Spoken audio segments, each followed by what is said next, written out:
આજે આપણે જાણશું કે 0 થી 20 નો સ્કોરનો દાખલો શું છે, તે કેવી રીતે મેળવવો અને ક્યાંથી કઢાવવો. ઘણા લોકો વૃદ્ધ પેન્શન અથવા તો અન્ય સરકારી યોજનાઓમાં અરજી કરતી વખતે પૂછે છે કે 0 થી 20 ના સ્કોરનો દાખલો ક્યાંથી મળશે.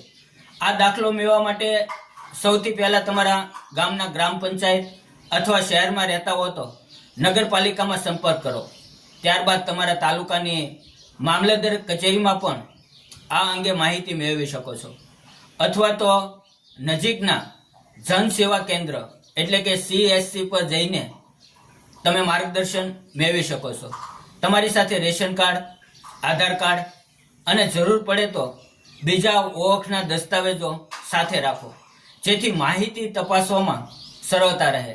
ધ્યાન રાખો કે દરેક પરિવાર પાસે 0 થી 20 નો સ્કોર હોય એવું જરૂરી નથી, અને દરેક યોજનામાં આ દાખલો ફરજિયાત હોય એવું પણ નથી.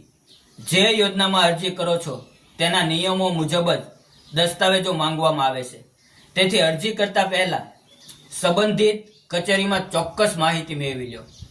જો તમને આ માહિતી ઉપયોગી લાગી હોય અથવા તો કોઈ બીજો પ્રશ્ન હોય તો કોમેન્ટ જરૂર કરો, વિડીયોને લાઈક કરો, શેર કરો, અને આવી સરકારી યોજનાની સાચી માહિતી માટે પેજને ફોલો કરવાનું ભૂલશો નહીં.